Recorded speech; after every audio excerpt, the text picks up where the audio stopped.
Eu saúdo a todo o povo de Deus com a paz do Senhor. Amém. Eu quero saudar também a todos que nos assistem pela internet com a paz do Senhor.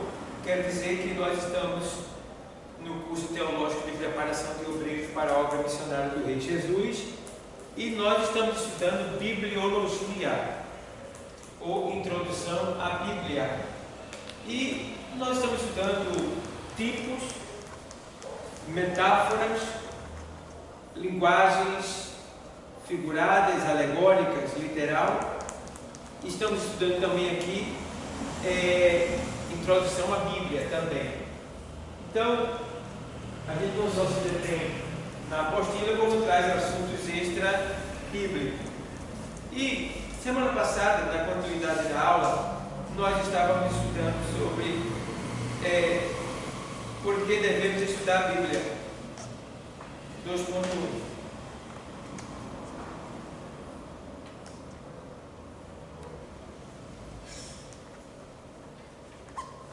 Por que devemos estudar a Bíblia? Por que devemos estudar a Bíblia? Pergunta, interrogação. Por que devemos estudar a Bíblia? Ela é o único manual do crente na vida cristã e no trabalho do Senhor. O crente é salvo para servir ao Senhor. A gente pode ver isso aonde? 1 Pedro 2:9, Efésios 2:10. Vamos ler? Vamos ver, aprender. Alguém abre 1 Pedro 2:9, eu abro Efésios 2:10. 2:10 da carta aos Efésios diz assim: porque somos feitura sua, criados em Cristo Jesus para as boas obras, as quais Deus preparou para que andássemos nela. Observa bem. Pedro, né? Eu sei. Deixa eu explicar primeiro esse versículo. Só um momento. Ela está ansiosa, vai dizer que ela não vem, né? Ela está aí cheia para querer. Você vai ler Efésios 2:10. Mas deixa eu explicar aqui isso daqui, tá? Então, o que acontece aqui? A gente vê que esse texto aqui, de Efésios 2, o qual eu li, fala sobre a salvação pela graça. E nesse versículo 10, o apóstolo Paulo ele escreve dizendo que nós somos feituras sua, criados em Cristo Jesus. Veja, nós fomos criados em Cristo, tá? Nós fomos gerados em Cristo, nós estamos em Cristo. Aí ele diz, porque somos feitura sua, criados em Cristo Jesus para as boas obras. Como pode alguém ser criado em Cristo e andar com maldade na igreja? Qualquer sentimento mau deixa bem claro que essa pessoa não está em Cristo, nem Cristo está nela. Irmão, não precisa muito. Não precisa muito. Tá? Qualquer coisa contrária a Cristo, é bom que a pessoa se converta, se arrependa, peça perdão e volte.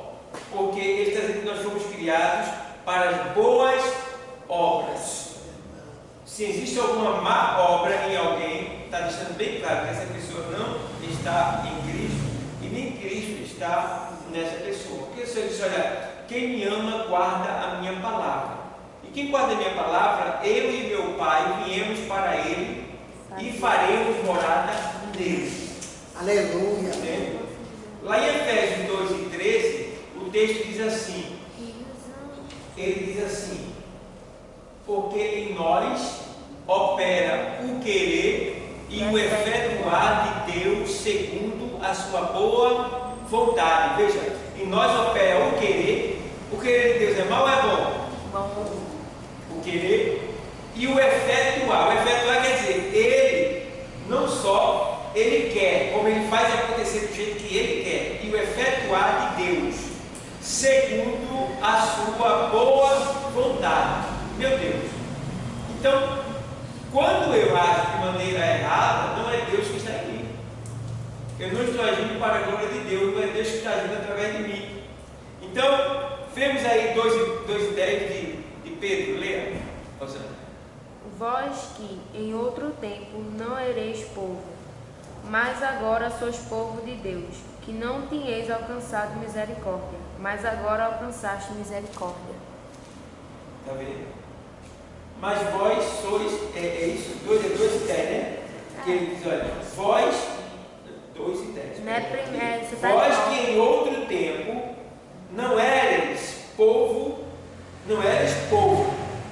mas agora sois povo de Deus, que não tinhais alcançado misericórdia, mas agora alcançaste misericórdia. Então está deixando bem claro aí que antes nós não éramos do povo de Deus. E agora ele diz que nós alcançamos misericórdia, porque antes nós não tínhamos misericórdia. E quando ele fala misericórdia, ele está se referindo à misericórdia de Deus, não é do homem. Certo? Misericórdia de Deus. Vamos lá. Todo bom profissional sabe empregar bem as ferramentas de seu ofício. Essa eficiência não é automática, vem pelo estudo ou prática. Assim deve ser o crente em relação ao seu manual de trabalho. Qual é ele? A Bíblia. Então, ainda que você saiba muitos versículos, que você tenha de muitos versículos, que você saiba, que você tenha ela no seu coração, é bom que você leve ela, porque não basta só você falar, é bom que você tenha ela para provar, para mostrar, entendeu? Então, é muito importante que você faça isso, porque você chama a pessoa para ver, ela vai poder comprovar, porque muitos só creem se lê, certo? E você não deve confiar em você mesmo, porque aqui ali nós somos impactados por alguma coisa que pode, de alguma maneira, nos enfraquecer mentalmente e nos fazer esquecer. Então é bom que a gente tenha ela, a nossa Bíblia, guardada na nossa bolsa. Claro, não esqueça de frisar, ou seja, de marcar os versículos como marcador de texto, os versículos mais importantes que mais chamam a atenção, marque como marca-texto. E também use aquele lápisinho, como é o nome do lápis? Grafite. Use um grafite para escrever na sua Bíblia. Ou uma caneta que apague. Não use caneta normal. Só caneta que apaga. Eu tenho aí caneta que apaga que eu compro. Porque se você errar, se você borrar, você pode apagar. Não use caneta normal na sua Bíblia. Você pode cobrir uma letra e não tem como tirar a tinta dela não. Então use lápis, grafite ou caneta que apaga, já vem nas livrarias, tá? Então você marca ela, ligue um versículo a outro versículo que você vê que parece, porque quando você abrir naquela parte ali, aquele versículo que você escreveu já vai lhe mandar para outra parte, porque o duelo, quando você está no duelo, você tem que saber manejar a espada. E a espada vai para lá e vem para cá. Então é bom que você saiba também manusear a sua espada, que é a sua Bíblia, tá bom? Então vamos lá. Ela alimenta as nossas almas. Leia Mateus 4:4, Jeremias 15:16. Pode ler? Vai ler qual? Vai ler. Não, leia aí. Eu leio o outro. Leia Jeremias 15:16. Amém. Está vivo ele. Pode ler? Escapou, está vivo. Pode ler. Pode ler. Ele, porém, respondendo, disse: Está escrito, nem só de pão viverá o homem, mas de toda palavra que sai da boca de Deus. Então, esse texto aí está se referindo ao momento em que Jesus estava sendo tentado no deserto pelo próprio Satanás. Deixa eu falar uma coisa para vocês. Quando a gente vê Satanás na televisão ou em algum lugar, a gente sempre vê vermelho com rabo, chifre, vermelho com rabo e chifre. Não é isso? Isso não tem nada a ver com Satanás. Satanás não é aquele jeito que a gente vê na televisão. Certo? Satanás, quando ele aparece como homem, tá? De maneira sombria, fria, tá? Arrepiante, muito frio, tá? Meio calado. Então ele não aparece daquele jeito que a gente vê na televisão. Mas porque ele foi patenteado daquele jeito? Porque na Inquisição, quando o povo de Deus era perseguido e tinha que pagar também pela indulgência, que era o preço que se pagava para pecar. Quem pagava poderia pecar. E tem também a Inquisição, que era o tempo em que o povo, os que eram de Deus eram queimados, perseguidos, mortos. E os que não conheciam Deus, eles criaram essa imagem de Satanás porque ela faz mais, ela assombra mais, provoca mais medo. Aquele bicho vermelho, com aquele tridente, aquele rabo, não tem nada a ver com Satanás. Tá? Aquilo ali é tempo da Inquisição, quando os católicos eles criaram isso para colocar medo nas pessoas que não tinham conhecimento. Então as pessoas tinham medo. Tá? Então Satanás não aparece assim. Quando Satanás aparece aqui para Jesus, ele aparece em forma de homem, né? Um ser espiritual que apareceu de maneira semelhante. Ele é imitador de Deus. Tá? Então o Senhor diz, olha, ele diz o quê? Se tu és o filho de Deus, não é isso mesmo? É isso que ele diz? Ele, porém, respondendo, disse: está escrito, nem só de pão viverá o homem. Ok, ele, porém, respondeu e disse: está escrito, nem só de pão viverá o homem, mas de toda palavra que sai da boca de Deus. Quer dizer que nem só de comida física a gente deve viver. O que isso aí traz lá dentro, no sentido espiritual? É que a gente deve se lembrar que existe uma parte espiritual em nós que deve ser alimentada com o quê? Com o quê? Com a palavra e com o jejum. Não que o jejum alimente, ele mata a força da carne. E a palavra fortalece, né, o homem e o espírito ali, porque na verdade o espírito está pronto, Jesus disse. Ele deseja Deus. Mas nesse caso aí a gente vê que o homem não vive só de pão físico, ele vive de toda a palavra que sai da boca de Deus. Por quê? Porque se o homem comer só o pão físico, ele vai morrer eternamente. Mas se ele comer o pão espiritual, ele nunca vai morrer. Glória a Deus. Aleluia. Nunca vai morrer. Nunca, nunca, nunca, nunca. E ele disse, olha, quem come da minha carne e bebe do meu sangue tem a vida eterna. Entendeu? Tem parte comigo, tem a vida eterna. Então, quando a gente se fortalece comendo o pão de Deus, que é Jesus e a sua palavra, a gente está na boa. Esse é o erro de muitos crentes. Por isso que por eles não comerem o alimento que vem do céu, que é quem? Jesus, eles não comem, aí eles ficam fracos dentro da igreja. E alguns até que comem da ceia e comem dignamente, que comem em pecado. Qual é a razão de muita gente estar fraca na igreja? Qual é a razão de muitas pessoas entrarem e saírem do Evangelho? Qual é a razão de muitas pessoas estarem na igreja com ódio, com raiva de A, de B, não gostar do seu pastor, ter ira no coração, falhar nos ensaios, não vir para os ensaios? São pessoas que não têm firmeza, não estão firmes, não são sinceras, não são verdadeiras, não temem, não têm respeito. Isso aí é sinal de pessoas que comem a ceia indignamente. E você vê isso que às vezes o ímpio é mais temente do que o crente. Ele tem mais medo de Deus do que o próprio crente. Deus não quer que tenha medo dele, não, mas temor, respeito. Saber que ele é poderoso, que ele tem todo o poder, que a ele pertence toda a honra, toda a glória e todo o louvor. Então, é isso que acontece. Precisamos levar em consideração isso aí, que nós precisamos alimentar a nossa dimensão espiritual, a nossa parte espiritual. Nós somos compostos de uma triunidade. Nós somos uma triunidade também. Nós somos corpo, alma e espírito. O corpo se alimenta de feijão e arroz. A alma se alimenta de tudo que o espírito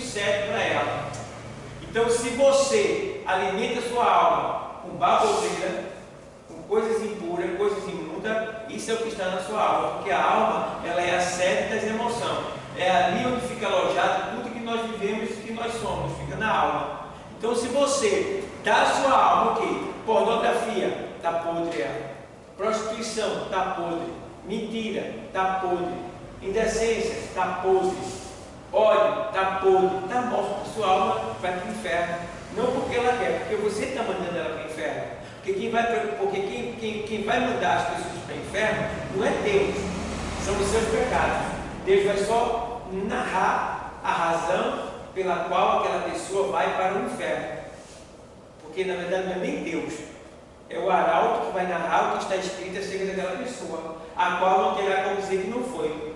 Porque diante de Deus toda língua confessará e todo joelho se dobrará e confessará que só o Senhor é Deus. Então precisamos alimentar a nossa alma com o pão da vida, que é a palavra de Deus. Entende? Então é uma das razões. Eu fico vendo às vezes assim, quantas pessoas doentes dentro da igreja. Não falo tanto de doença física, mas doença espiritual. Pessoas que não têm palavra, têm uma palavra no corpo com ela, dizem amém, não sabem o que disseram. Entendeu? Muitos estão no pecado e tem hora que eu fico pensando, meu Deus, não me deixa ficar aqui, não me ajuda, porque muitos vão ficar. A quantidade de crente que vai ficar no arrebatamento é muito grande e a gente precisa ter cuidado para a gente não vacilar, principalmente com palavras. Nosso maior pecado é cometido com palavras. E nosso maior pecado é cometido por palavras. Tá? Ações são pecados? São. Mas muitas vezes você pode ver que tem palavras que ferem mais do que matar. Né? E o próprio Senhor disse: por 2 palavras serás justificado, e por 2 palavras serás condenado. Certo? Então devemos ter cuidado com as palavras. E o Senhor também disse que o coração procede os maus pensamentos, prostituição, furto, adultério, roubo, morte e blasfêmia. Isso é o que provém do coração. É isso que contamina o homem. Veja. Então, devemos ter cuidado. Nem só de pão viverá o homem, mas de toda a palavra que sai da boca de Deus. E veja que ele diz de toda a palavra. Então é toda a Bíblia. Não tem meio termo, tá bom? Então vamos lá, vamos ler outro texto. Jeremias 15:16. Achando-se as tuas palavras, logo os comi, e a tua palavra foi para mim o gozo e a alegria do meu coração, porque pelo teu nome me chamo, ó Senhor, Deus dos exércitos. Achando-se a tua palavra, logo as comi, né? Tem ais aí, tem ais? Tem, logo as comi. Porque ais pluraliza, entendeu? Logo comi, não, logo as comi. Né? Então, achando-se as tuas palavras, logo as comi. E foi para mim. E a tua palavra. E a tua palavra foi para mim o gozo e a alegria do meu coração. Porque pelo teu nome me chamo, ó Senhor, Deus dos exércitos. Então, quando você come a palavra, ela causa o que você no texto está dizendo aí? Alegria. Então, uma pessoa que tem Deus, ela é alegre. Por mais situações difíceis que ela passa, ela sempre vai ter um sorriso para dar para alguém. Glória a Deus. Mesmo doente, mesmo sofrendo, sendo perseguido, ameaçado. Ela sempre vai ter um sorriso para dar para alguém. Tá? Sempre. Porque fogo, alegria é do meu coração. E 1 Pedro 2:2. Desejai afetuosamente, como meninos novamente nascidos, o leite racional, tá? Não falsificado, para que por ele vades crescendo. Certo? Esse leite racional, veja que ele diz aqui, olha, desejai afetuosamente. O que é afetuosamente? Como uma criança que deseja o leite da mãe. Então, a gente deve desejar a palavra de Deus como uma criança deseja mamar, como uma criança deseja o leite da mãe. Desejar afetuosamente o leite, né? Desejar afetuosamente como meninos novamente nascidos. Como meninos novamente nascidos, porque a gente nasceu de novo, né? Somos meninos para Deus. Novamente nascidos. O leite racional. O leite aqui, que é o alimento ao qual está se referindo, é a palavra de Deus. O leite racional. Mas veja que ele faz uma advertência. O leite racional não é falsificado. Esse movimento estranho que está por aí. Está entendendo? É um movimento estranho, toca aqui, toca ali. Agora tem um tal de profetinho que está chegando aí na área forrada, que está profetizando lá e sabe que tem uma pessoa que no celular tem 3 pessoas aí, está a minha, está numa foto e está aqui.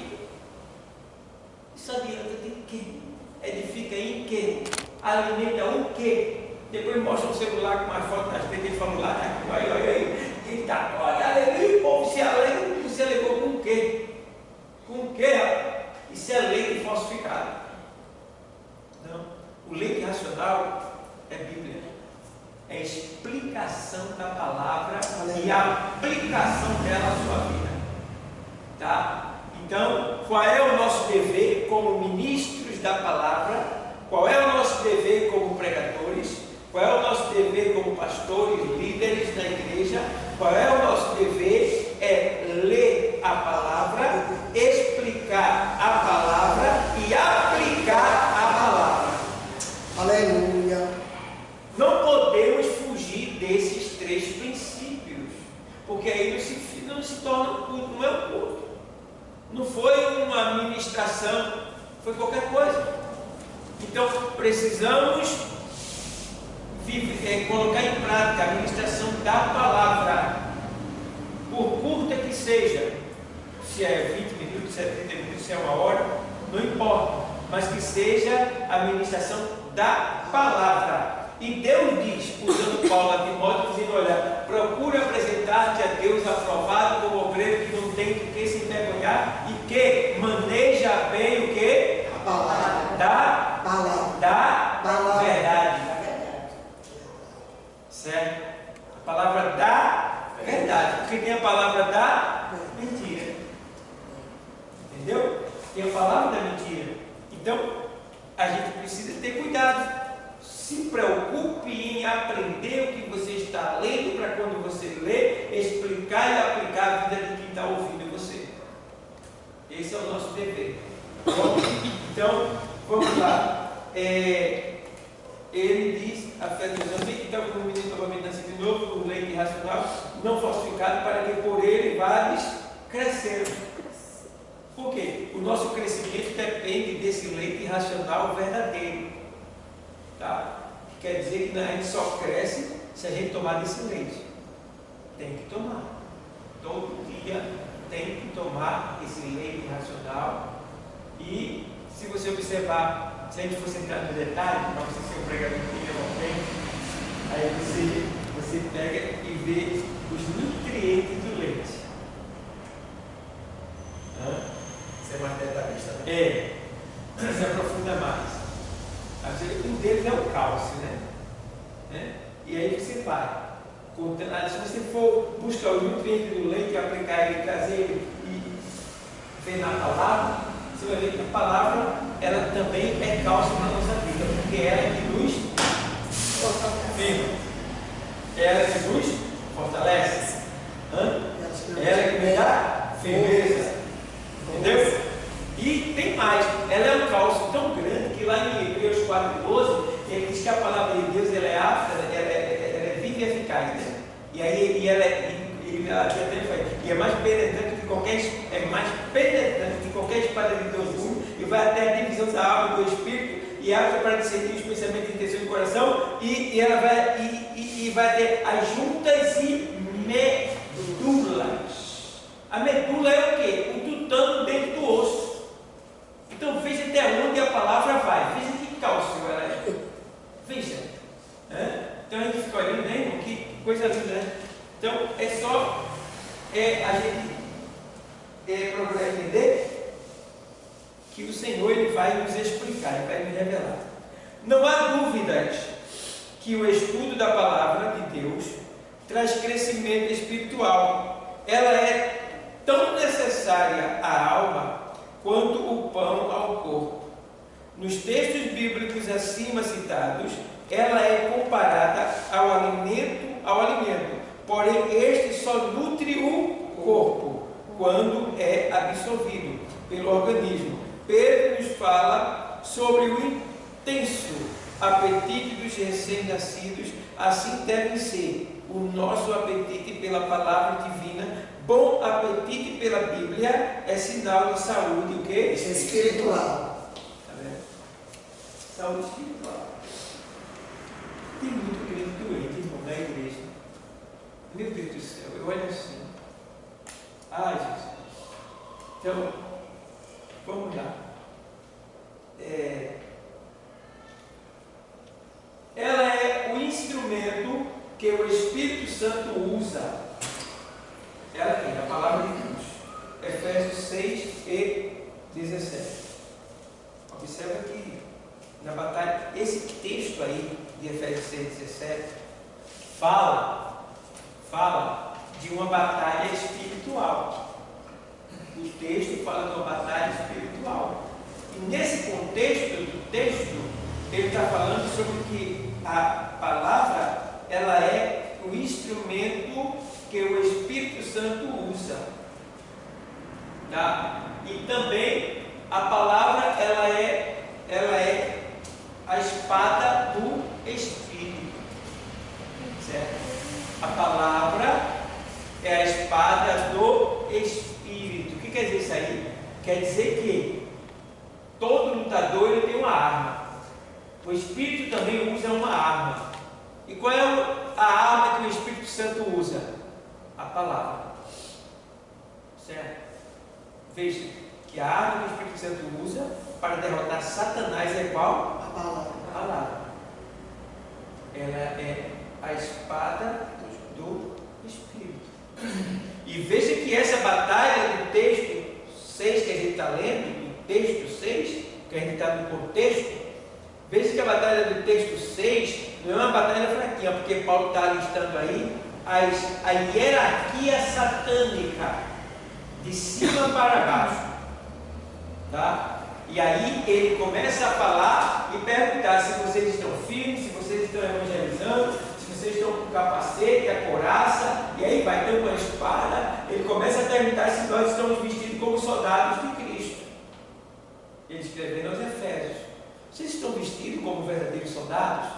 Aí a gente dá um pulo na hermenêutica bíblica e vai para Timóteo 2, quando ele escreve a Timóteo, dizendo que sofre comigo as aflições como bom soldado de Cristo, porque aquele que foi chamado e alistar desse quartel não se deve deixar embaraçar por negócio dessa vida, a fim de agradar aquele que o alistou para a guerra. Para a guerra. Entendeu? Então, vemos aí. Vamos ver mais aqui. Ele diz assim: se em nós houver abundância da palavra de Deus, o Espírito Santo terá a oportunidade de operar através de nós. É preciso sempre meditar nelas. Salmo 1 e 2. Vocês já sabem, né? Que é bem-aventurado o varão que não escuta, né? Que não segue, né? O conselho do ímpio. Antes tem o seu prazer na lei do Senhor, e nela medita dia e noite. Está vendo? Então o prazer da gente deve estar em quê? Na lei do Senhor. Viu, Osana? Aí, Jesus disse que o Espírito Santo nos lembraria tudo o que ele nos disse. João 14, 26. Quem pode ler? Pode ler? Pode? diz assim: mas aquele Consolador, o Espírito Santo, que o Pai enviará em meu nome, vos ensinará todas as coisas e vos fará lembrar de tudo quanto vos tenho dito. Mas aquele Consolador que o Pai enviará, ele ainda não estava aqui, ainda ia ser enviado. Ele vos fará lembrar de tudo aquilo que vos tenho falado. Então quem é que nos lembra? O Espírito Santo. É ele que nos faz lembrar. Aí o que acontece? Você está aqui na sala de aula teológica. Você está aprendendo teologia. Aí você sai daqui, aí a sua carta fica para você. Eu não me lembro de nada que o pastor falou semana passada. Você fica querendo se lembrar e não consegue. Você não vai conseguir.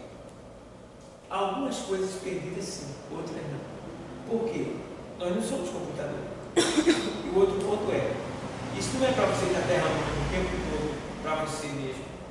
Cada palavra que você aprende e você recebe, seja no curso, numa leitura, numa pregação, ela fica armazenada no tesouro do seu coração.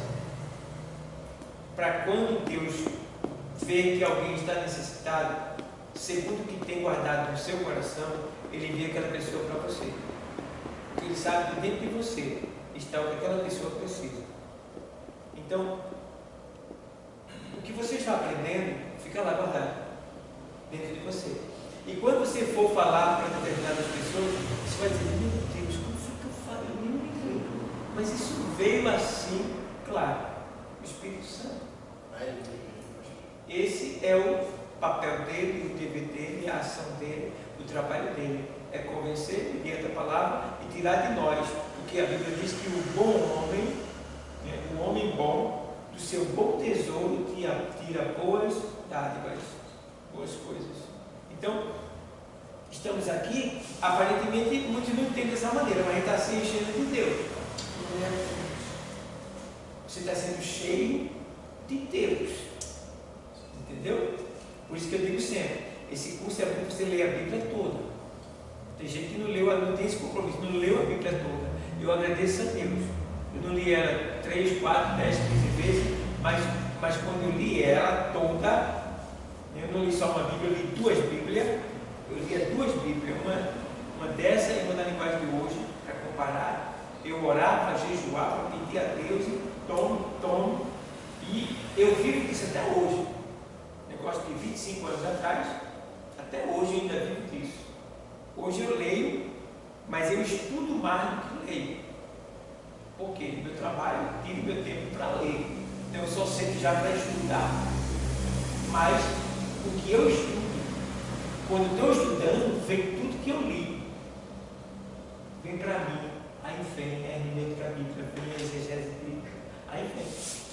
Entendeu? Por isso que eu digo, leia a Bíblia toda. Porque você vai estar conhecendo Jesus dos pés à cabeça. Tem que ler. É compromisso, é dever ser. Ler a Bíblia toda. Leia o Novo, depois leia o Antigo. Todo. Tá bom? Então vamos lá. Aqui agora, lá em cima, né? Então vamos lá. Aí vai assim. Mas é necessário saber que ele só nos lembrará aquilo que já lemos e ouvimos da parte do Senhor. O que é que acontece? Por que é que muitas pessoas, quando elas têm oportunidade, elas ficam tremendo e não sabem o que falar? Por que é que as pessoas, quando têm oportunidades na igreja ou em qualquer lugar para falar de Deus, elas ficam tremendo e não sabem o que falar? Eu entendo que nervosismo vem, até em mim vem. Agora, tremer ao ponto de não saber o que vai falar, não tem como. Se você é cheio de Deus, não tem como. Primeiro sinal, essa pessoa não está cheia de Deus. Segundo sinal, ela não está lendo como devia. Então, quer dizer, o Espírito Santo só vai me fazer lembrar aquilo que você leu. Não tem como ele te fazer lembrar o que você não leu. O Espírito Santo trabalha em cima da palavra. Jesus disse aí, quando ele vier, ele vos fará lembrar de tudo o que vos tem o quê? Falado. E o que ele falou está onde?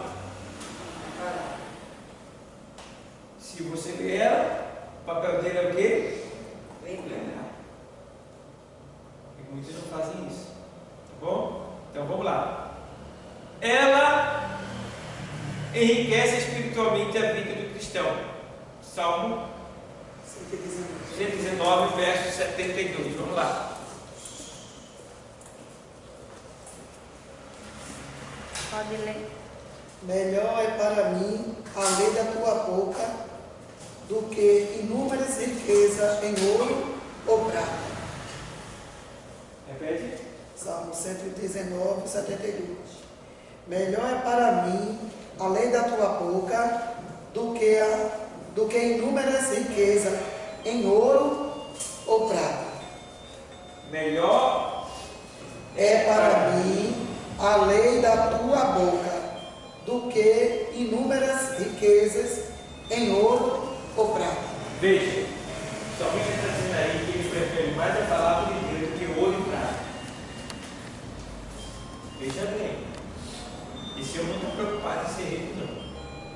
Ele está preocupado em conhecer a palavra de Deus. Então vamos lá. Essas riquezas vêm pela revelação do Espírito. Vejamos o que diz Efésios 1 e 17. Vamos lá?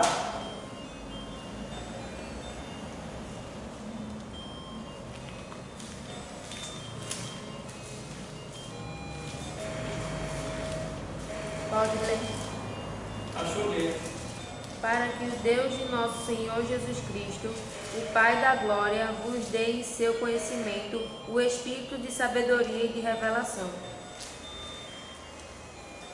Veja bem, Paulo estava orando para que os efésios recebessem de Deus o espírito de sabedoria e de o quê? Revelação. Se fala alguma coisa para vocês? Você tem orado pedindo isso? Deus, por favor, me dá o espírito de revelação da tua palavra e me dá, Senhor, o espírito, né, de revelação e de sabedoria. Né? Mas sabedoria para o quê? Tem que especificar. Porque muitos oram errado dizendo assim: Senhor, me dá sabedoria, mas para quê? As pessoas querem sabedoria. Tem que saber para quê. Ele quer saber. Salomão, ele pediu sabedoria para Governar o povo. governar o teu povo, saber entrar e sair do meio do teu povo, porque quem poderia governar tamanho povo? E o Senhor se agradou dele, porque ele pediu algo que era para a glória de Deus. Ele demonstrou ali amor, interesse pelas coisas de Deus. E Deus ficou tão satisfeito, ele disse: olha, tu poderia ter me pedido riquezas, vitória contra teus inimigos, mas tu me pedisse o quê? Rapaz, sabedoria. Por essa causa eu te darei não só sabedoria para governar o meu povo, mas sabedoria como nunca houve e nunca haverá depois de ti, tu terás. E assim, e assim, e assim. Veja que coisa linda. Como é bom a gente se preocupar com as coisas de Deus, está vendo? Com certeza, Ele vai nos dar abundâncias de bens. Está vendo? Muitos de nós aqui, nós que estamos aqui hoje, se a gente analisar, porque a gente vive tanto na presença de Deus, a gente recebe tantas vezes que a gente termina, de certa forma, banalizando e assim, passando desapercebido. A gente não leva em consideração que a gente só está recebendo aquilo, a gente só tem aquilo porque a gente está na presença de Deus. Entendeu? E a gente pode chegar a cair na tentação de pensar que eu tenho porque eu estudei, eu tenho porque eu tenho que ter mesmo, eu faço esforço, meu trabalho e tal. Não. Tem algo a mais. Você só está aqui porque Deus, Ele criou essa situação, Ele permitiu, né, você estar aqui. Outra coisa, Ele livrou você de coisas que você nem imagina, e você está aqui. Então, a gente vê aqui, ó, para que o Deus de o quê? Para que o Deus de nosso Senhor Jesus Cristo, o Pai da glória, vos dê em seu conhecimento o espírito de sabedoria e de revelação. Vos dê, não sei o quê? Vos dê em seu conhecimento o espírito de sabedoria e de revelação. Em seu conhecimento, o espírito de sabedoria e de revelação. Imagina, você olha e Deus me dá um espírito de revelação na tua palavra.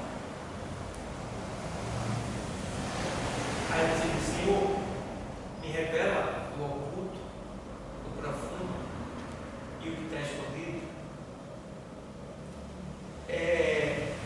Eu estou estudando sobre dons espirituais, né? E na vigília que eu fiz aqui, vai ter sábado lá, você Garaçu? vai ser sábado vai ter. Lá em Garaçu? Não, aqui, Buriti. Certo. Sábado. Aí, E que hora? 9 horas. Aí o que acontece? Eu tenho visto que a igreja está falida. A gente não vê mais dons espirituais serem usados na igreja. É o dom de curar, é o dom de operação de maravilhas, que é para parar a chuva, né? Fazer diversos tipos de milagres.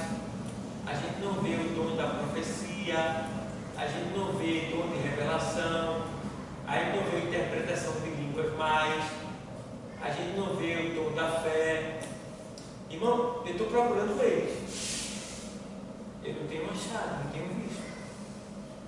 Então, a gente precisa buscar esses dons. Eles estão lá. Deus está querendo dar. E Paulo, ele exorta para que a gente procure como ser, né, os melhores dons.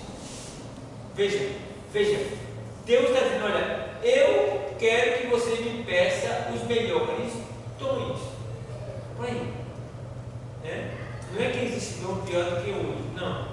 Mas existe aqueles dons que você se identifica mais, que você acha bonito, que você quer, que você deseja. Mas que você não peça só porque você acha bonito ou porque você deseja. Mas que você peça com o intuito de querer servir como instrumento de Deus. Certo? Então, Deus tem dom para dar a quem quer trabalhar, quem quer servir. Sabendo, porém, que lá em 12 da carta aos Coríntios, capítulo 12, ele diz que o dom é dado a cada um para aquilo que lhe é útil, para aquilo que lhe for útil. Então ele não dá o dom por beleza, por vaidade, para qualquer coisa, não. Ele dá o dom, é como se diz, ele dá o fio conforme o cobertor. Então ele vai dar o dom segundo aquilo que ele vê que você realmente ele quer usar. Então a igreja está muito pobre de dons. Muito pobre mesmo. É porque na verdade, pastor, não tem buscado. Não tem. As coisas de Deus. Não. Olha, a internet, o Instagram, o trabalho do dia a dia, as amizades. Irmão, as pessoas são poucas, irmão. Tem hora que eu fico assistindo os profetas assim, eu olho e meu Deus, por favor, me dá esse desejo de ser assim. Porque eu acho lindo o poder que os profetas é usado. E eu sou prova desse dom, porque esses dons, pessoas já foram usadas para me consolar, para me edificar, para me livrar, para falar comigo tremendamente. Deus já falou, usou. E olha, tem hora que eu sinto saudade daqueles tempos. Quando Deus falava comigo assim, na rua, falava comigo, era Deus mesmo. Né? Eu vejo, muitas vezes eu vejo no trabalho, os camaradas lá gritando, falando em coisas estranhas alto, dizendo que Deus não tem nada de Deus, cara. Tem nada de Deus. Eu me lembro quando uma menina foi tomada por Deus, em cima do canal. Eu estava de cabeça baixa, sendo perseguido, ameaçado, né? Caluniado. Que prova miserável que eu estava passando. Eu tinha que até levantar a cabeça. Triste. A menina sentada na entrada do palco do eucalipto, a menina em cima do canal. Deus tomou ela de um jeito, com um poder tão grande. E ela olhou para mim e disse: homem, eu te amo. Quando ela disse eu te amo, quando ela se amou, eu estava sendo tão perseguido que eu fiquei com medo. O pessoal vai ver ela dentro de mim aqui, vê como eu estava, fora do ar, até eu entender que é Deus falando. E aí foi quando aquela menina profetizou, que a amiga dela foi embora e ela ficou. Ela do lado do canal e o outro sentado. E ela assim, eu nunca vi aquela menina, só vi naquele dia, eu sei que ela tinha um cabelo grande e ela usava até batom. Mas foi Deus puro, era bem simples, bem vestidinha, direitinho. E falou assim, e foi embora, e do jeito que ela falou, aconteceu. Veja. Então, fosse uma jovem sendo usada daquele jeito, só vi aquela menina aquela vez. E se eu ver ela hoje, eu não me lembro mais dela. Porque não tem como eu lembrar que foi ela. E poderia lembrar se eu visse ela sendo usada, talvez, ali do Espírito Santo. Mas a gente vê que é importante, irmão, a gente dar lugar ao Espírito Santo e pedir para que Ele nos dê esses dons. Peça. Tá? Você não vai passar vergonha, porque você não vai ser usado por Deus, ou seja, você não vai. Porque é assim, Deus, quando nos dá o dom, é importante que a gente peça o dom e peça sabedoria para o ser utilizado no dom, para ser usado no dom. Né? O dom de profecia, que é o dom da palavra inspirada por Deus, que é quando você está na igreja e você recebe uma mensagem de Deus e entrega ela. Né? Então esse dom de profecia, ele é um dom que requer muito cuidado da parte do profeta, para que ele não venha errar e passar da conta. Entendeu? Então ele deve o quê? Pedir a Deus discernimento. Porque o dom de profecia deve ser acompanhado com o dom de discernimento, para que ele decida se realmente é de Deus mesmo ou se não é. Entendeu? E assim ele possa entregar a profecia de maneira tal que não haja dúvida e que ela se cumpra. Entendeu? Porque a gente aqui e ali pode se levar pela emoção e falar coisas que não é de Deus, é da nossa imaginação. Esse é o perigo. Então, devemos ter esse cuidado. Vamos lá? A gente deu a ideia. A pessoa que procura entender a Bíblia apenas pelo intelecto, logo desistirá de sua leitura. Só o Espírito de Deus conhece as coisas de... Só o Espírito de Deus conhece as coisas de... Segunda carta dos Coríntios. Vamos ver? Primeira carta dos Coríntios. Primeira aos Coríntios 2:10.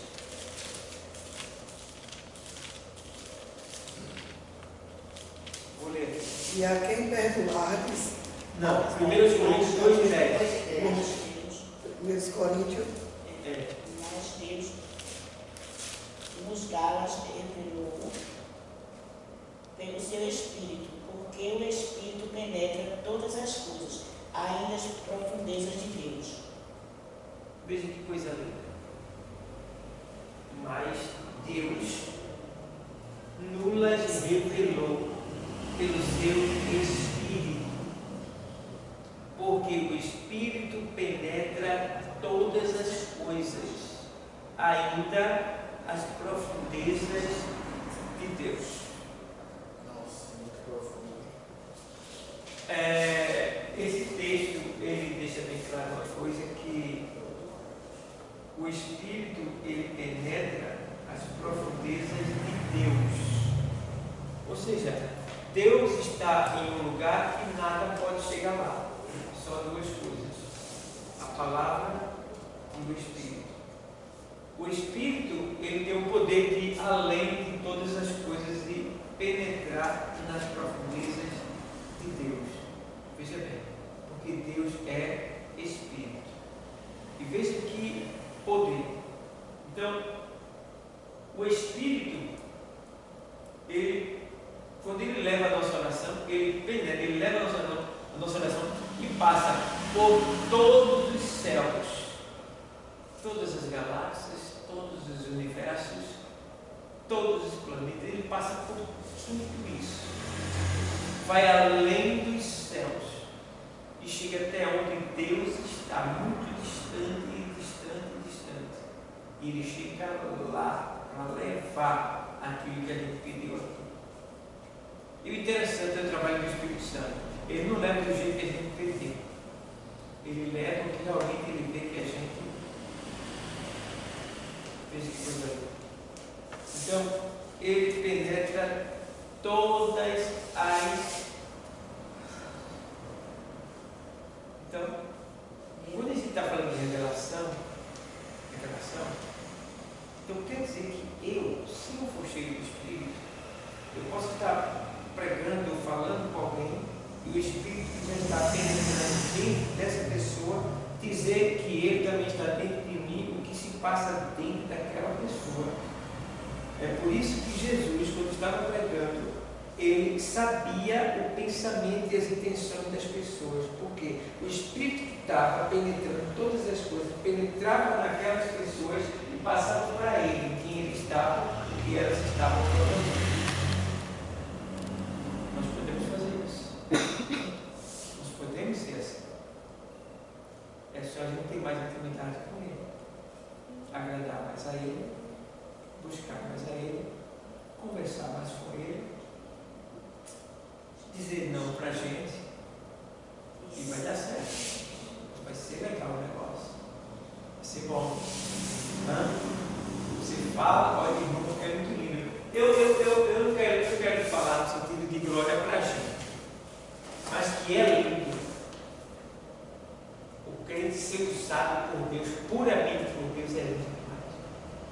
A autoridade que Deus dá àquela pessoa, a moral, e olha para aquela pessoa, já tem um logo assim, já fica, chegou. Eu me lembro da minha mocidade, tinha um profeta que ia para a nossa igreja, lá em cima em Buriti. Quando ele chegava, todo mundo já ia, chegou, ele vai ter hoje.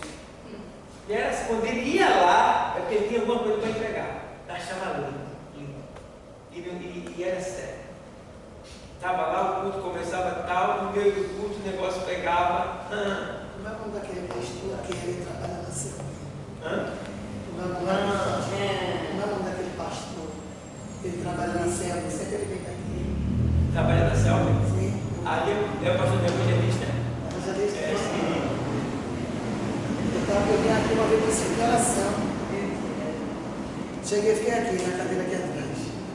Estava de joelhos. Ele não é aquele não, ele ia ser pregador da tarde. E ele chegou, foi por ali, já viu ele, ficou lá, joelho. Quando foi na hora da palavra, ele fez a palavra.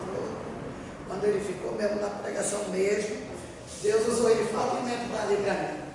E eu estava passando mal, uma perseguição lá no trabalho com uma chefe, dando cotejada, uma chefe que me abordava. E ele disse: a senhora que está aí atrás, o senhor está dizendo que hoje mesmo, ele vai lá no seu trabalho. O senhor está dizendo que vai ter um encontro com alguém lá, que já se machucou demais. E eu ali, né, a gente sente mesmo a presença do Senhor. E a senhora vai voltar aqui para agradecer, eu digo amém. E depois eu voltei. No dia que ele estava aqui, o santo eu estava também, eu agradeci o que o Senhor fez. E Deus deu um som para onde ela dizia que ninguém ia tirar ela de lá. E saiu de lá. Já é. Ele disse: o Senhor está mandando aqui, vai ter um encontro com alguém. E essa alguém vai sair de lá, não vai ficar lá não. E saiu. Segundo um renomado expositor cristão, há em toda a Bíblia 32.000 promessas. Veja que fonte de riquezas a Bíblia é. Ou seja, veja que fonte de riqueza.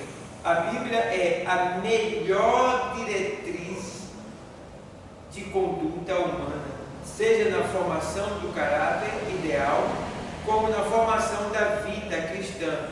A falta de correta e pronta orientação espiritual dentro da palavra de Deus, especialmente quanto aos novos convertidos, tem resultado em inúmeras vidas desequilibradas e doentes pelo resto da existência, as quais só um milagre de Deus pode reajustá-las. Pessoas assim referem-se a si mesmas e aos demais em redor. No caso, pastor Antônio Gilberto, A Bíblia é revelada, ou seja, a Bíblia, ele diz, pastor Antônio Gilberto, que é o tradutor da Bíblia Pentecostal, ele diz que a Bíblia é a revelação de Deus à humanidade. O autor da Bíblia é Deus, seu real intérprete é o Espírito Santo, e o seu tema central é o Senhor Jesus Cristo. O homem deve ler a Bíblia para ser sábio, crer nela para ser salvo e praticá-la para ser santo. Tem mais aqui. Como devemos estudar a Bíblia? Vamos lá. Leia a Bíblia conhecendo o seu autor. E agora? Quem é o autor da Bíblia? Isto é de suprema importância. Ela é o único livro cujo autor está presente quando se o lê. Quem é esse autor? O Espírito Santo. É o único livro. Quando você vai ler, o autor está ali de lado. Para lhe explicar, para lhe ensinar. A Bíblia diz em Atos dos Apóstolos que um eunuco, chefe da rainha de Candace, ele vinha, passando no deserto e lendo a Bíblia, um livro, um pergaminho. E Filipe estava no deserto, e o Senhor disse: levanta-te e vai ao encontro de um homem que vem em uma carruagem, e lá tu perguntas para ele se ele entende o que ele está lendo.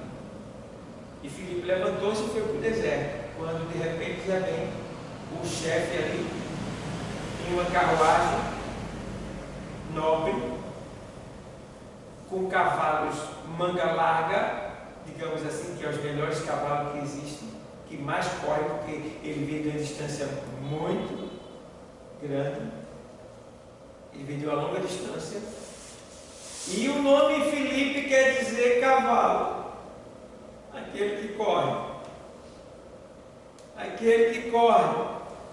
e Filipe vai e vê a carruagem, e a carruagem correndo, e Filipe também, e o homem sentado em cima lendo a Bíblia, e Filipe, correndo do lado dos cavalos, e aí Filipe correndo do lado dos cavalos, e o cavalo correndo, Filipe vai: entendes tu que lês? Aí ele olha assim: como posso entender se não há quem me explique? Aí parou. Eu te explico. Não diz no texto, eu que estou acrescentando, porque claro, quando ele diz como eu posso entender se não há quem me explique, Filipe foi mandado para quê? Para explicar. Eu te explico. Ele para a carruagem, Filipe explica para ele, ele crê e pede para ser batizado. Filipe batiza ele, e quando Filipe está batizando ele, Filipe é arrebatado e some de lá. Ninguém sabe como. Vai para outro lugar. Coisa linda, né? Então, isso é o quê? Sensibilidade ao Espírito Santo de Deus. É estar pronto para ser usado por Deus. O povo não quer mais ser usado por Deus. Não quer ser usado. Aí o que é que caracteriza isso? Quer dizer que muitos que estão na igreja não são santos. Por quê? Porque todos que são santos são separados para uso exclusivo de Deus. E muitos que estão na igreja, quando Deus chama para um ponto de pregação, para uma consagração, para um ensaio, não vão. Então não são santos, porque não estão prontos para atender o chamado de Deus. Quem é santo atende Deus, ouve Deus, obedece a Deus, segue a palavra de Deus, vive a palavra de Deus, coloca ela em prática. Então quem é santo está pronto para ouvir o chamado de Deus. Então esses crentes que estão na igreja, que só vêm no domingo, são crentes de conveniência, só vêm buscar o bem bom, não estão querendo sofrer pela causa, não estão disponíveis para Deus, mas quer que Deus seja disponível para ele. Muito sofrimento aguarda esse tipo de crente, porque santo é ser separado. Teve um tempo não, prometeu, cumpra. Aceitou Jesus para quê? Para ficar só na cadeira? Falei, não. Não, porque eu largo tarde, assim, a tua vida é só largar tarde, só o trabalho? E agora? Só o trabalho? Não. Venha. Eu costumo dizer para os obreiros, largou do trabalho, tarde, tem problema não, venha para a igreja com o que você tiver, ele com a fala do trabalho, venha. Deus ainda vai te usar quando você chegar. Mas venha, porque a igreja precisa de você. Deus, Ele precisa de você. Não necessariamente, mas Ele precisa de você. Porque se Deus está procurando a verdadeira adoradora, é porque Ele está precisando. Entendeu? Então, esse é o problema da igreja do século XXI. É que ela não é santa. São poucos os santos que tem na igreja. Poucos. São esses poucos que estão nos pontos de pregação, estão nas consagração, estão ensaiando, obedecendo e vivendo a palavra. É sério. Jesus. Aí ele diz que isto é de suprema importância, ela é o único livro cujo autor está presente quando se lê a Bíblia. É um livro fácil e ao mesmo tempo difícil. Por isso é preciso conhecermos e amarmos o seu autor, pois conhecendo-o, a compreensão será mais Fácil. Tem intimidade com o Espírito Santo, você vai ter revelações que ninguém vai ter. E a Bíblia diz que quem está no Espírito discerne tudo e por ninguém é discernido. Mas vamos ver aqui, por exemplo, vou dar um pulinho daqui, parar aqui, 3.2, e explicar um pouco sobre a questão da metáfora. Semana passada, 2 semanas eu expliquei sobre tipos bíblicos. Não vou falar mais. 2 semanas eu falei, e aí? E hoje eu trouxe aqui para vocês escrito sobre metáforas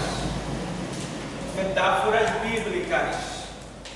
Então, precisamos entender essas figuras de linguagem para podermos entender. Isso vai facilitar a nossa exegese bíblica. O que é exegese bíblica? A interpretação a fundo do texto. Então, quando eu conheço uma metáfora, quando eu conheço um tipo, fica mais fácil para eu entender o que aquilo ali quer dizer e explicar para as pessoas. O Senhor, uma vez, ele fala sobre tipo e sobre metáfora. Tipo, Abraão levando Isaac para ser sacrificado. Tipo de Cristo. Deus levando seu filho para sacrificar. E aí vem metáfora. O tipo também pode ser comparado a 3,14 de João. Assim como Moisés levantou a serpente no deserto, assim importa que o Filho do Homem também seja levantado. 3,14 de João. Aqui, por exemplo, a gente vê estudo sobre metáforas bíblicas. O que é uma metáfora? Exemplo, uma metáfora bíblica é uma figura de quê?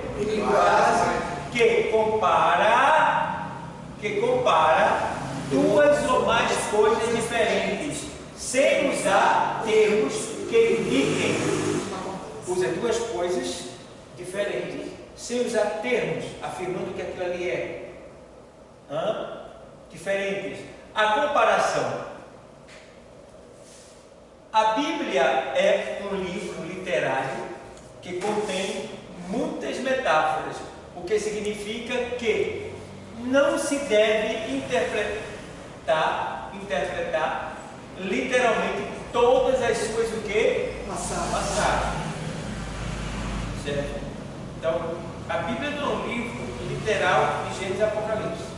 Ela é literal, mas ela também alegórica, ela é figurada, ela contém metáfora, ela contém tipos, ela contém alegoria, ela contém muitas figuras de linguagem. Isso aí perturba quem tem o Espírito de Deus e quem procura aprender a palavra. Então, exemplo de metáfora: vocês são o sal da terra. Entenda agora. Ele está comparando você o quê? Sal. Sal. Está comparando você a um sal. Vocês são o sal da terra. Então você aqui, o sal aqui é você. Vocês são o sal da terra. Vocês e o sal. Duas, certo? Que definem uma. Duas figuras de linguagem que definem uma. Vocês, sal. Entendeu? Duas figuras que definem uma. Agora, aí, por que fica melhor para você entender a exegese bíblica? Porque quando ele diz, vocês são o sal da terra, ele está dizendo que eu sou o sal. Se eu sou o sal, para que serve o sal? O que é o sal? O sal é o quê? Tempero. É um tempero. O sal é um tempero. Para que serve o sal? Assaguar. Para temperar. Não é para salgar. O sal serve para temperar, para dar sabor. A segunda opção: temperar ou dar sabor, porque ele é um tempero, certo? Então, se eu sou um sal, então eu, como sal, devo dar sabor à vida.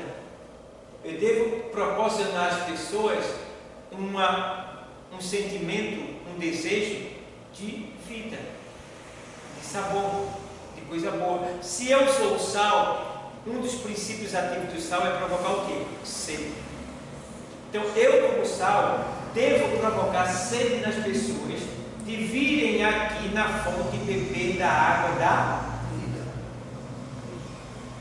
Eu, como sal, tenho que ser ativo, não posso ser insípido, porque o sal ativo, ele dá sabor, ele dá sede, ele atrai, ele chama atenção, ele é agradável, ele é desejável. Mas o sal insípido, o Senhor diz que para nada mais presta, senão para ser lançado, pisado e pisado pelos homens.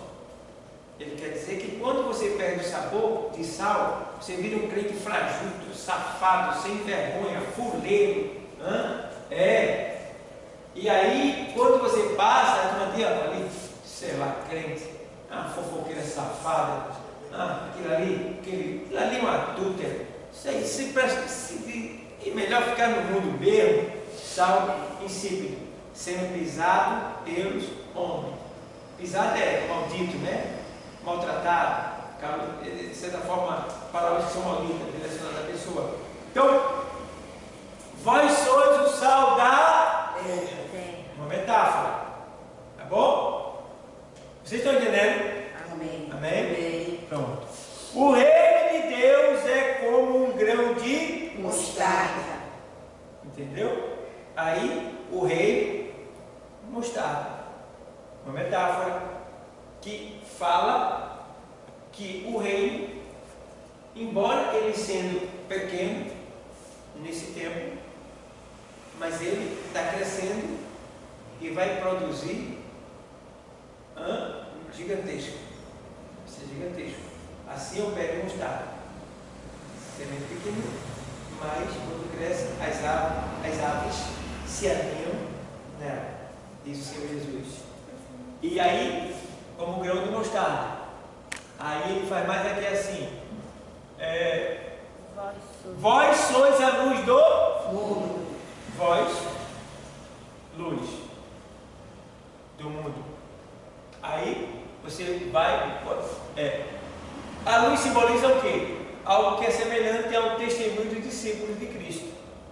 Então, quando o Senhor diz que eu sou a luz, Ele está dizendo que eu estou em cima. Ele está dizendo também que aonde eu chego, eu clareio. Aonde eu chego, eu ilumino. Aonde eu chego, eu faço com que as pessoas enxerguem a verdade. Então, esse é o efeito da luz. É clarear, dar segurança, longevidade, porque você vai ter visão para ver adiante. Então, se ele está dizendo que nós somos a luz do mundo, ele está dizendo que primeiro, somos o contrário das trevas. Somos puros, somos santos. Se somos luz, devemos clarear a vida das pessoas. Né? Se somos luz, devemos iluminar as pessoas.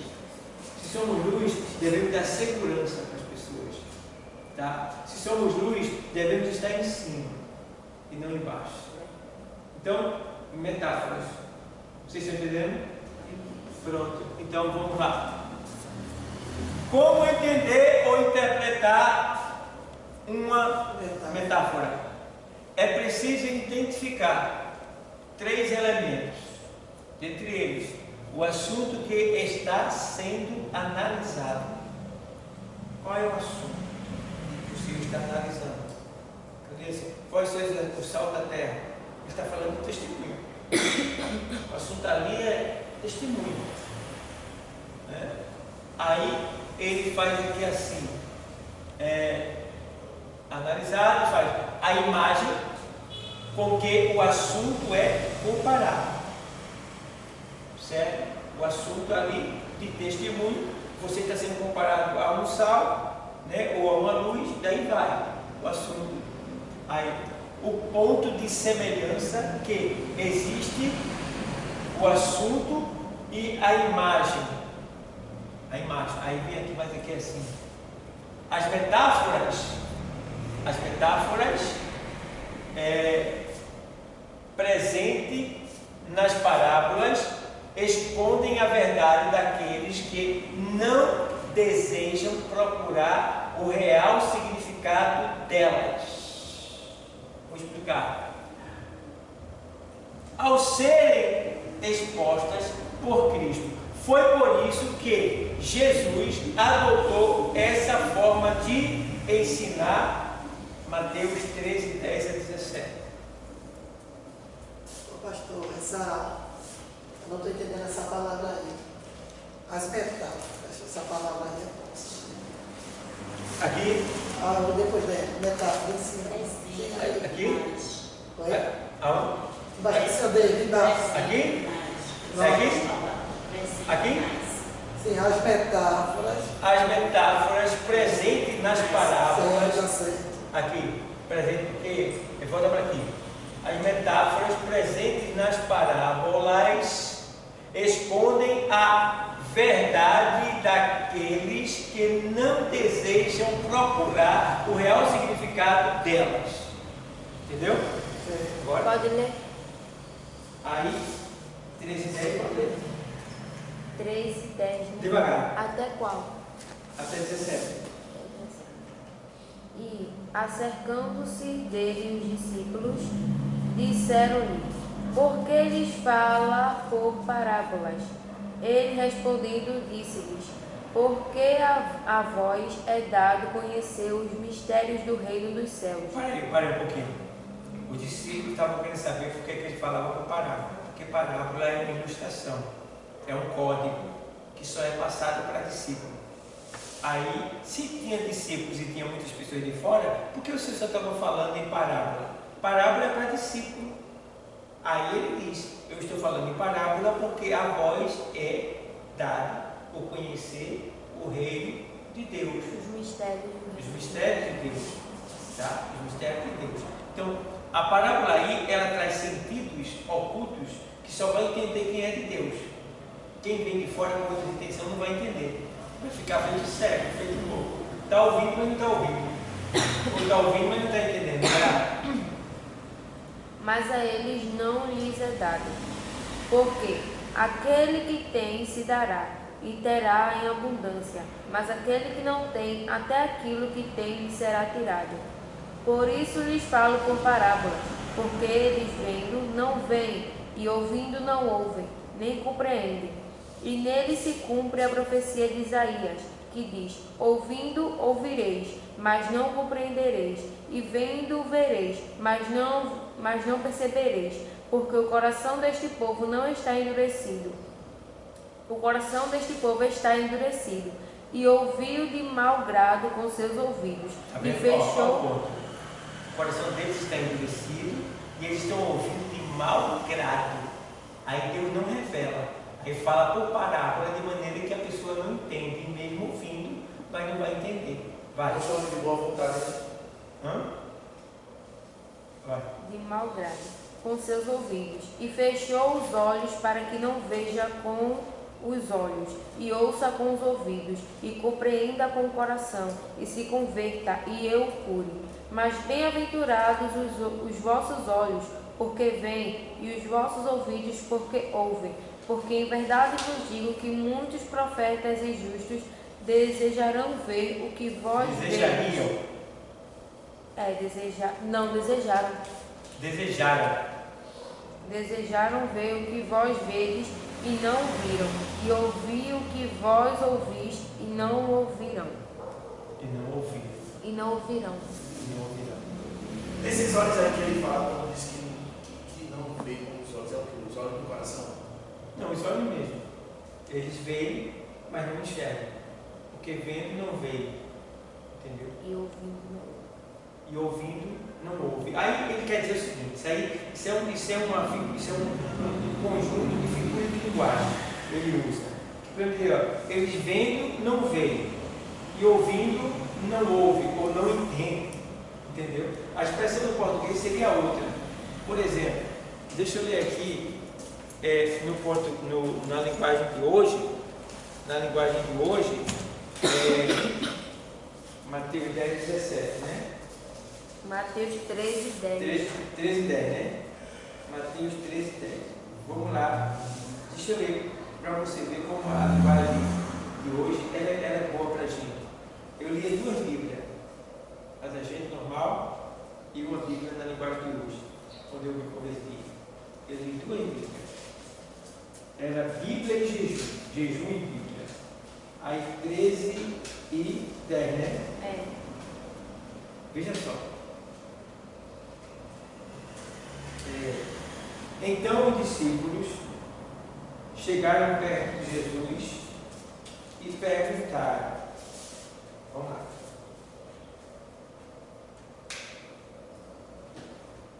Por que é que o Senhor usa parábolas para falar com essas pessoas? Muda muita coisa. Muda muita coisa. Vamos lá. Jesus respondeu: a vocês Deus mostra os segredos do reino do céu, mas a elas não. Eles. Está vendo? Não. Pois quem tem receberá mais, para que tenha mais ainda. Mas quem não tem, até o pouco que tem, lhe será tirado. É por isso que eu uso parábolas para falar com essas pessoas, porque elas olham e não enxergam, escutam e não ouvem, nem entendem. E assim acontece com essas pessoas o que o profeta Isaías, vamos lá, o profeta Isaías falou, né? O profeta Isaías. Aí vem aqui: vocês ouvirão, mas não entenderão, olharão, mas não enxergarão nada, pois a mente deste povo está fechada. Eles taparam os ouvidos e fecharam os olhos. Se eles não tivessem feito isso, os seus olhos poderiam ver e os seus ouvidos poderiam ouvir, a sua mente poderia entender, e eles voltariam para mim e eu os curaria, disse Deus. Diferente. É melhor entendimento. Para você poder entender melhor. Aí ele fala: mas vocês, como são felizes, pois os seus olhos veem e os seus ouvidos ouvem. Eu afirmo a vocês porque isto é verdade. Muitos profetas e muitas outras pessoas do povo de Deus gostariam de ver o que vocês estão vendo, mas não puderam. E gostaria de ouvir o que vocês estão ouvindo, mas não ouvirão. Mas não ouviram. Aqui ouviram. Mas não ouviram. Porque veja bem, observe o ponto. Lê esse texto aí.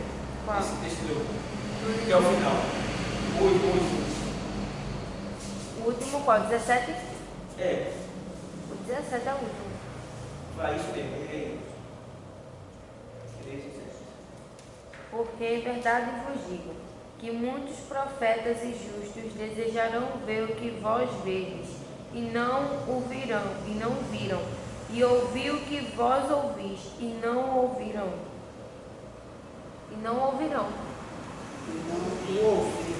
Porque aí não é desejar ver, não? É desejar. Ó. Porque em verdade vos digo que muitos profetas e justos desejarão ver. Desejaram. É desejaram? Desejar Eu falo desejaram. Desejar. É isso que eu quero consertar. É isso que eu quero consertar, entendeu? Desejar. Entendeu? Desejar. Esse ponto aí. Agora, o pastor, quando ele disse isso, é desejar ver Não, porque muitos profetas e justos que viveram antes, não foi? eles sonhavam esse momento que eles profetizavam que ia acontecer. Então eles não viveram para ver. Então eles desejariam estar nesse tempo. Mas não, entendeu? Aí, viu, Zana? Só queria que você preste conta aí. Porque se você estiver pregando e você falar assim, dá a impressão que isso aí não foi no passado, está no presente. Não, está no futuro. Entendeu? Aí são pontos que a gente tem que ter cuidado. Aí quando ela falou, eu senti, porque aquilo que quando eu li a Bíblia, ela ficou dentro de mim de um jeito de falar uma letra errada. Aí eu vou lá e. Aí o que acontece? Aqui ele diz assim, é o 17, né? E o 17, porque, em verdade, eu digo que muitos profetas e justos desejaram ver o que vós vedes e não o viram, e ouvir o que vós ouvis e não o ouviram, certo?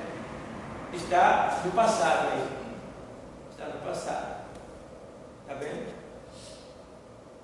Deu para entender? Ok? Amém? Amém. Amém, Osana? Amém? Amém? Amém. Tá certo? Amém de quê? A palavra. Amém. Ouviram. Então, pessoal, deu para entender, né? Isso. A gente falou explicou sobre a metáfora, né? Deu para entender aí, até o 17. Aí eu vou ver o que é que eu vou trazer semana que vem. Mas a gente parou aqui na apostila, a gente parou aqui no Leia a Bíblia, né? Leia a Bíblia diariamente. É isso mesmo? É preciso conhecermos e Leia a Bíblia diariamente. 3.2, nós começaremos na semana que vem, tá bom? Agradeço a todos em nome de Jesus Cristo, que Deus continue abençoando a todos e Pai do Senhor. Amém.